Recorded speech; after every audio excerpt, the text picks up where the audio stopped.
Hello guys, you are seeing Prime News Australia, where we show you the latest and important news of Australia in the fastest and reliable way. So come, let's start by not delaying 25 big updates of the Australia, especially for you. Before proceeding in the video, comment by commenting from which state you are watching, and also like video so that YouTube can reach this video to more people of Australia.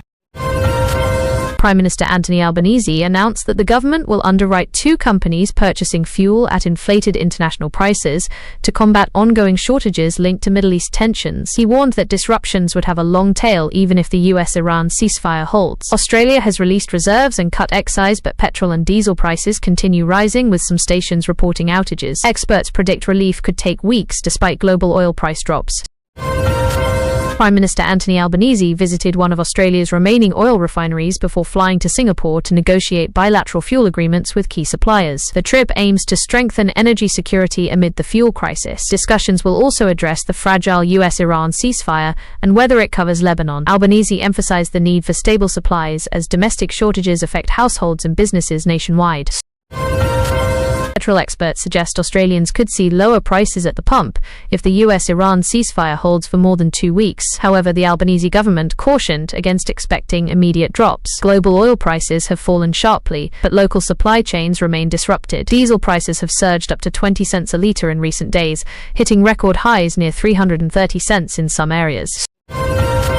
Victoria Cross recipient and former SAS soldier Ben Robert Smith was arrested at Sydney Airport and charged with 5 counts of the war crime of murder over alleged killings of unarmed detainees in Afghanistan between 2009 and 2012. The 47-year-old appeared in court and did not apply for bail, spending his first night in Silverwater Prison. He denies all allegations, and the case returns to court in June.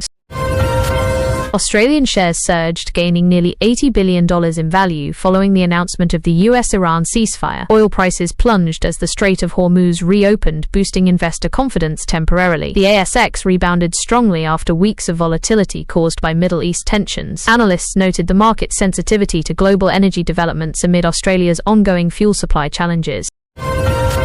A 63-year-old patient at Royal Prince Alfred Hospital in Sydney is in critical condition on life support after being repeatedly beaten with a hammer while in his bed in the early hours. A woman has been charged over the shocking incident. The attack has raised serious concerns about security in healthcare facilities across New South Wales. Prime Minister Anthony Albanese publicly thanked international negotiators involved in brokering the US-Iran ceasefire. He stressed the importance of regional stability to ease Australia's fuel pressures. Albanese also held talks with China's premier on energy security. Meanwhile, Foreign Minister Penny Wong called for the ceasefire to extend to actions in Lebanon for broader de-escalation. In a positive initiative assistance, dogs are now participating in training sessions with elite Australian swimmers. The program highlights innovative approaches to mental health support and performance enhancement in high-level sports. Swimmers report improved focus and emotional well-being from the canine companions during intense preparation for upcoming competitions. A community opportunity shop in Hobart, Tasmania is successfully saving thousands of donated garments from ending up in landfill through creative reuse and recycling programs. The initiative promotes sustainability by repairing, repurposing, and redistributing clothing. Volunteers and customers praise the shop's efforts to reduce waste and support local circular economy practices. South Australian Young Labor President Charlotte Walker is set to secure a Senate seat, becoming one of the youngest federal politicians. At just 21 years old, her elevation marks a significant youthful shift in Australian politics. Walker has been active in Labor youth affairs and is expected to focus on education and climate issues.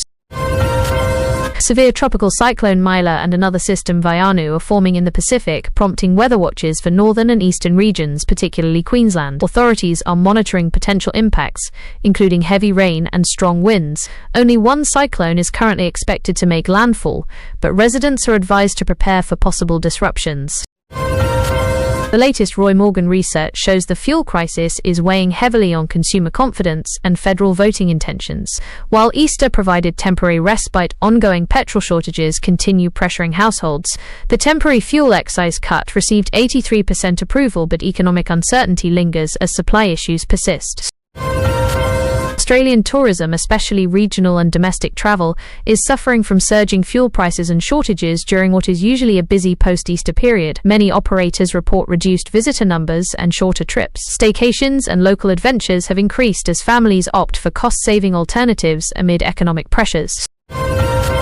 Australian Defence Minister Richard Marles met his Japanese counterpart in Tokyo to deepen bilateral defence cooperation. Discussions focused on Indo-Pacific stability joint exercises and shared security concerns. Both nations agreed to enhance partnership amid regional tensions, including potential future collaborative activities in the maritime domain. New data indicates electric vehicle sales in Australia jumped nearly 50% in recent weeks as consumers seek alternatives to traditional petrol and diesel amid the fuel crisis. Industry experts say the trend reflects growing interest in energy independence and long-term cost savings, despite current infrastructure challenges. Clocks went back 1 hour in New South Wales, Victoria, South Australia, Tasmania and the ACT, marking the end of daylight saving for the season. The change, with effects noted in early April reports, adjusts daily routines as evenings become darker earlier. A 25-year-old South Australian Army reservist faces charges for allegedly breaching defence laws by working as a drone operator for Ukraine's military without proper authorisation during overseas travel last year. The case highlights strict rules governing Australian defence personnel involvement in foreign conflicts. The Australian newspaper's annual Rich List for 2026 revealed the combined fortune of the country's wealthiest 250 individuals dropped by about $25 billion for the first time in 8 years. Economic uncertainties, including the fuel crisis and global volatility, contributed to the decline in total wealth. Amid the national fuel crisis, Queensland's Premier urged the federal government to fast-track approval for expanding an existing oil field to boost local production. The move aims to reduce reliance on imports as supply disruptions continue affecting the economy and daily life. Truck drivers and transport operators have warned that prolonged fuel shortages and high prices could bring the logistics industry to a grinding halt. Essential supply chains for food, medicine and goods face severe risks if the crisis deepens without swift resolution. 17 Australians are participating in a global flotilla carrying humanitarian aid towards Gaza. The effort draws attention to ongoing Middle East humanitarian needs. Participants include activists focused on delivering essential supplies despite regional tensions and naval challenges. Experts and community groups are pressing Prime Minister Albanese to deliver meaningful youth justice reforms. Rising concerns over juvenile offending rates and the effectiveness of rehabilitation programs across states have prompted renewed calls for federal leadership and investment. Research shows a dramatic 78% drop in interest for traditional gap-year travel among young Australians due to housing affordability issues and economic pressures. Many are prioritising immediate career starts and savings over overseas adventures in the current climate. In recent addresses, Prime Minister Albanese encouraged Australians to live life as normal while switching to public transport where possible to conserve fuel. He reassured the public that supplies remain secure into May, but warned against panic buying or hoarding. Defence Minister Richard Marles confirmed Australia will remain engaged in international discussions to keep the Strait of Hormuz open for shipping even as the US-Iran ceasefire takes effect. Secure energy routes remain critical for Australia's fuel imports and overall economic stability.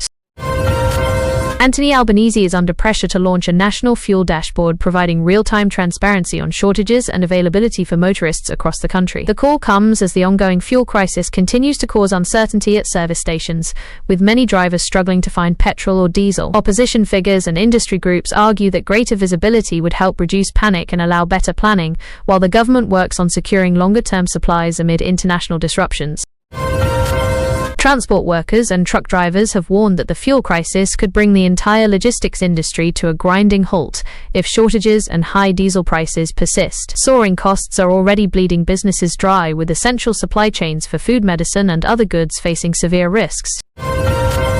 South Australian Premier Peter Malinauskas has delivered a confident pitch to the AFL in a Donald Trump-esque speech during gather-round events. Speaking to league officials, he strongly advocated for South Australia as a premier destination for major football fixtures, emphasising the state's passionate fans, world-class venues and economic benefits.